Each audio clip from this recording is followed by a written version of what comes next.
I'm glad I waited to make this video because we have some new information here regarding the recent Tesla price cuts. And I'm also going to talk about towards the end of this video what the bigger picture is and what this could mean for not just you and me, but perhaps even society as a whole. But anyway, let's just get right into it. These articles came out early in October of 2023 regarding the Model 3 and the Model Y price cuts. I'm on a website called electric.co and they've done a great job documenting this. The trim levels that got the price cut with the Model Y SUV is the long range and the performance models. Both of those Model Ys got a $2,000 price cut. The recently unveiled Model Y rear-wheel drive base model continues to be the cheapest Model Y on sale, and that SUV did not get the $2,000 price cut, but it continues to be the cheapest option that you have in the Model Y lineup. And we also got some leasing numbers here, which is why I was glad that I waited to make this video. Anyway, you move on to the Model 3 and all three trim levels got a price cut here. Even the rear-wheel drive base model of the Model 3, that and the long range got a $1,250 price cut, and the performance model got a $2,250 price cut for the Model 3 sedan. So let's focus on some Model 3 numbers here. On Tesla's website, a base model rear-wheel drive Model 3 is $28,490, but their pricing is kind of misleading because they're including a $3,000 discount for gas savings. So in reality, the vehicle is really $31,490, but this price still includes a $7,500 government tax credit, but that is valid. Most people should be able to qualify for that tax credit. There's also been talks that moving forward, customers will be able to get the $7,500 tax credit on the same day that they purchase the vehicle. The way they are doing it right now, you have to file your taxes in order to get the tax credit. Also, regarding the federal tax credit of $7,500, on Tesla's website, they are saying that after December 31st of 2023, that tax credit could be reduced to $3,750. As of right now, it's not absolute yet. That could change in the future, but everyone is expecting the tax credit to drop to that $3,750 number. And this might not matter to some people, but if you purchase an electric car as of right now in 2023 that costs less than $25,000 from a licensed dealership, you can qualify for a used clean vehicle tax credit from the government that equals up to 30% of the price of the vehicle, which again, it has to be 25 grand or less for a used EV purchase, or a maximum credit of up to $4,000. Purchases made before 2023 don't qualify. Again, all of these tax credit things that can change in the future, but I just wanted to throw this in there. As of right now, there are some credits for used car EV purchases. But whatever, $31,500, that is a phenomenal price for a entry-level Model 3. Granted, that's with no options. If you want the nice wheels or a white interior, you will have to pay extra for that. But these vehicles are really making headlines with the new lease deals. Tesla is advertising a 2-year lease for a base model Model 3 at $250 a month. However, that's with a $4,500 down payment.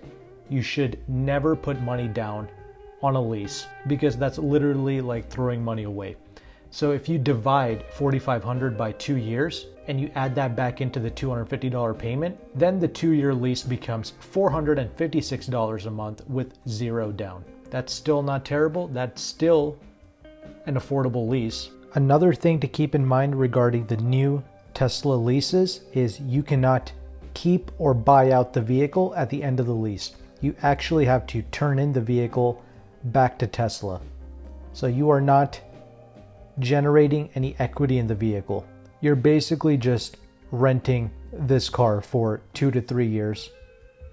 And 2 years is the cheapest lease term that they are offering with these vehicles. So just keep that in mind. And the Model Y leases, it's slightly more because it's a more expensive SUV. Despite what you might think about this brand, the rest of the world sees Tesla in the same light as BMW, Audi, and Mercedes. People see these as a premium product and they see it as a premium brand.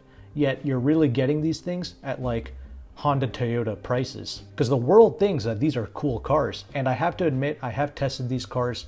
The Y genuinely do drive pretty well. The only real complaints that I had with the Y is the sheer amount of wind noise. That is pretty ridiculous. And also the interior quality is pretty poor. However, I did test out a brand new Model S Plaid. I know that's their flagship, but that vehicle was a great indication of where this company is headed because the interior quality was genuinely fantastic. The carbon fiber, the solidity of the cabin, it was a huge upgrade compared to what they were doing in the past. So I hope that type of build quality trickles down into the new Model 3 and the new Model Y. And keep in mind, there's already video surfacing where people are taking, I guess, dealership videos of the new Model 3. It's going to be fully redesigned. So I think that's part of the reason why these current generation Model 3s and Model Ys are receiving these crazy price cuts and relatively good lease deals. But of course, a lot of owners are really pissed. And according to this electric.co article here, owners are protesting and they actually want the price of these cars to go up because owners who bought these cars in the past, well, they paid a crazy amount of money for it. It was significantly more expensive.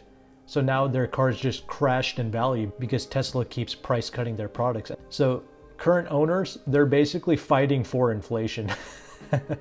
That's pretty funny, and that's a crazy world we're living in. But also this affects dealerships as well. Dealers selling used Teslas, they're kind of screwed because who wants to buy an old Tesla when they can literally go get a new one for less money than what a used one would cost? That's just ridiculous. So I don't know, this could be another ploy to destroy used car dealerships once and for all. I don't know. A lot of used car dealers are already in hot water because it's hard to get loans. A lot of shady used car dealerships, they're not paying their fleet financing banks the money that they are owed, and it's just becoming more and more difficult to run a used car dealership because of the current market, the games that some of the shady dealerships are playing. It's just, it's complete chaos right now with that. But anyway, for me, the thing that stands out to me about the new Tesla pricing is the performance models. Okay, a Model 3 performance for like $43,000, $44,000 with the $7,500 tax credit. I mean, that is tremendous. The thing is doing 0 to 60 in 3.1 seconds. It can do 315 miles of driving range. That is no joke. That's literally a supercar for 44 grand. In a perfect world, we should all have one of these, but it's not a perfect world. We have to think about the bigger picture, like, why are these people doing this? What's the agenda behind this? Why are they trying so hard to get us into these vehicles? Elon Musk himself said that the reason for him doing this is he's sacrificing short-term profits. You know why? Because these people don't even need money anymore. What do they need money? They're all in bed with the government. So in reality, they don't really need our petty little money. I see two main dangers with this. And first of which I'm going to talk about is the potential fires of these new electric cars.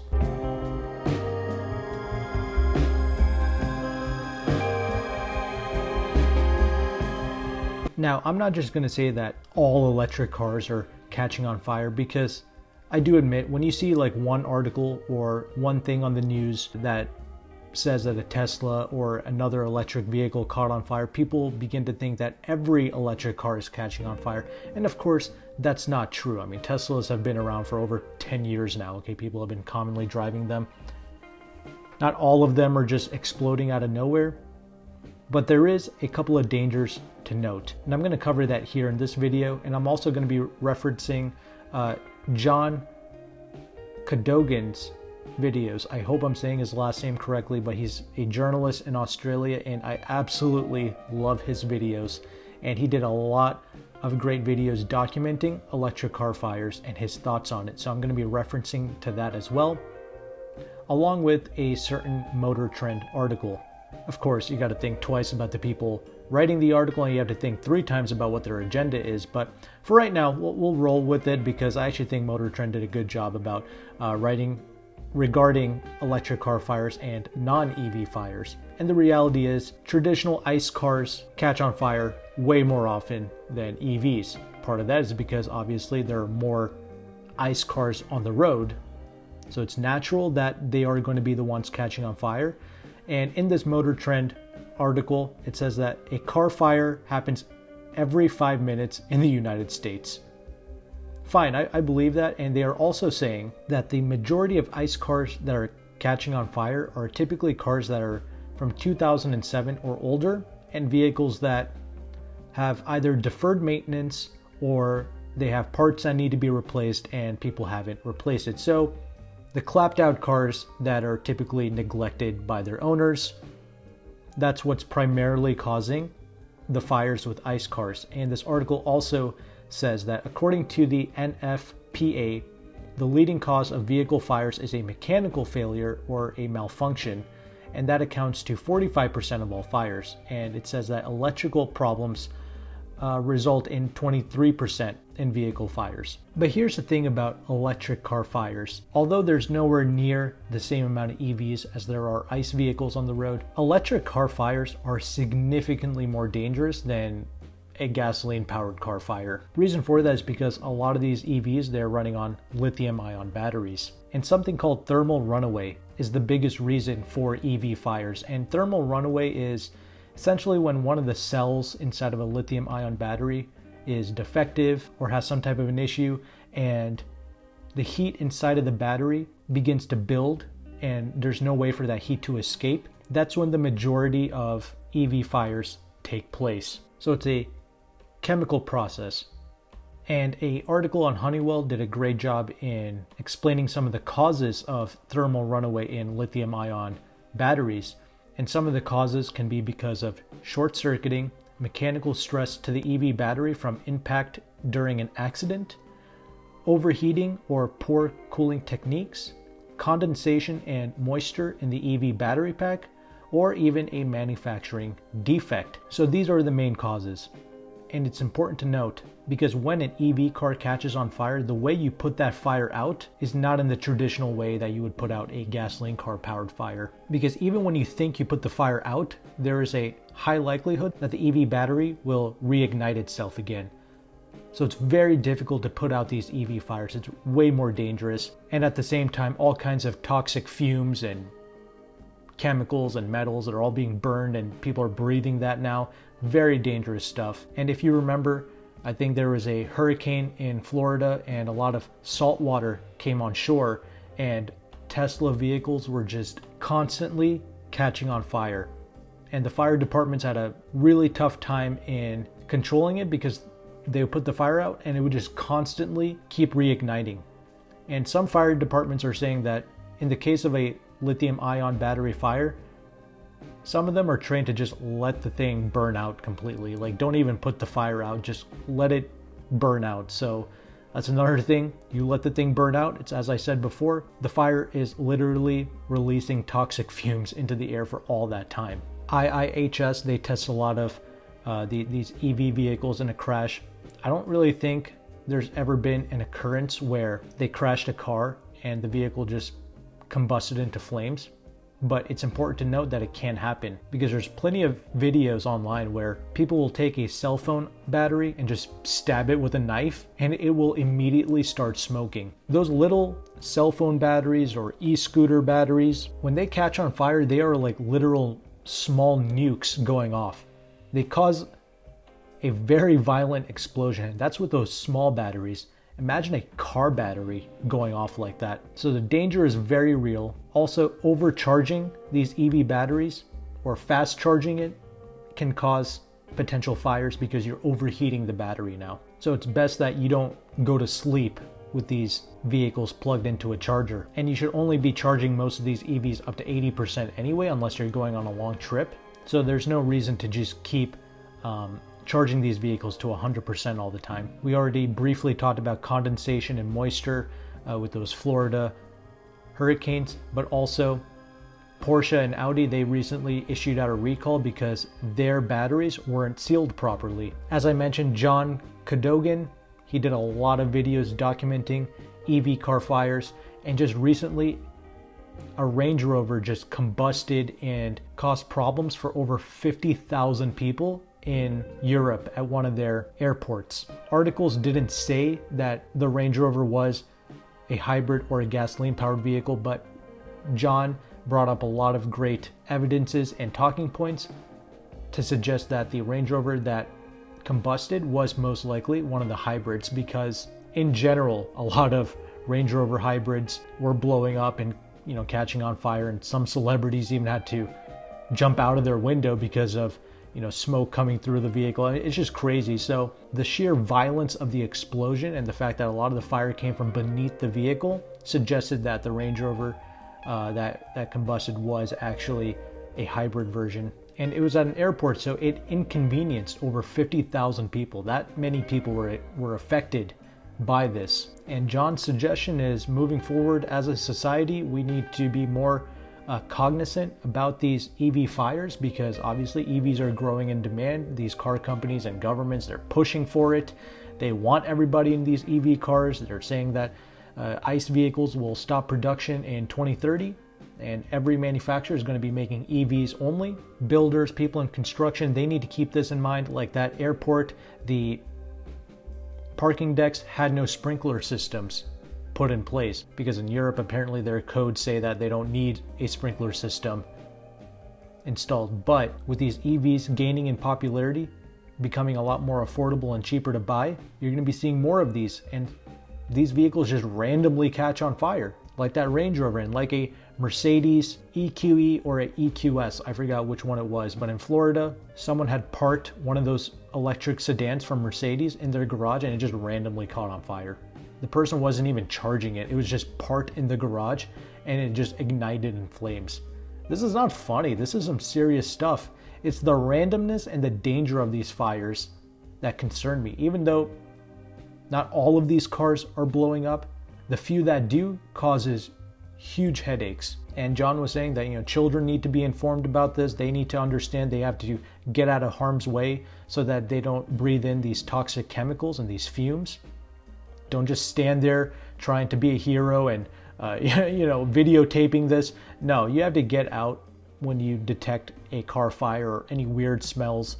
You just have to leave the area immediately.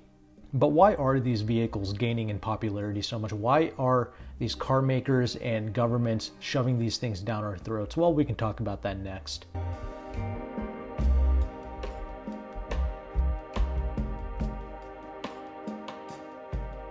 Okay, I know this is a long video, but I think it's important that we talk about this. And in this final segment, I just want you, the viewer, to come up with your own reasoning and use some of your critical thinking to put some insightful comments in the comment section below, because I'm just going to bring out some articles and some news stories, and you can make up your own mind. Why are these car makes and these governments shoving these cars down our throats?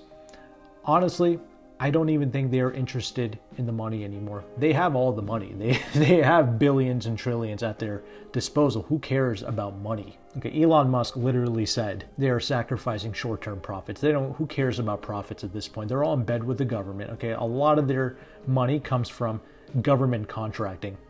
Okay, these companies, not just Tesla, every major company receives billions and billions of dollars in terms of government contracts. So it's not just B2C business, it's B2G business, business to government. Plenty of articles saying that SpaceX alone got like $2.8 billion in government contracting in a year. Tesla got some type of certain payroll benefits for $600 billion. I don't even understand some of these numbers. And the Biden administration investing like $7.5 billion to fund 500,000 EV chargers throughout the US. This is a deal that they made with Tesla. And I couldn't find this recently, but I heard this somewhere. It could be wrong, but whatever. The point still remains.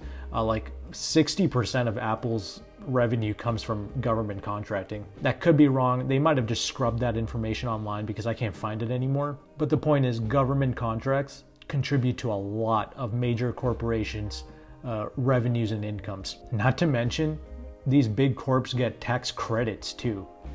Like for research credits, solar energy credits. It's to the point where a lot of the major corporations, not only do they not pay taxes, but they actually get paid by the government to file their taxes. I think companies like AT&T, they got like $150 million back from the government as a tax refund. And speaking of tax credits that these companies get when they file, these large corporations are also playing these environmental games. The agenda behind this is not to necessarily make the world a cleaner place, but they're using the earth and sustainability as an excuse to roll out certain agendas, like said EV vehicles. Because recently Apple came out with the new iPhone 15s, and a lot of people were upset that they got rid of the leather case and they came out with this nasty little fine woven case for $50 or $60.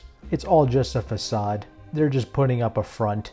Because what these companies actually do to become net neutral, or I'm sorry, not net neutral, but carbon neutral, to lower their carbon footprint and all that, what these companies do is they buy some type of credit from this third-party environmental company. They just want a nice little stamp that they can put on their products to make millennials buy their products, I guess, to make themselves look like a holier-than-thou company.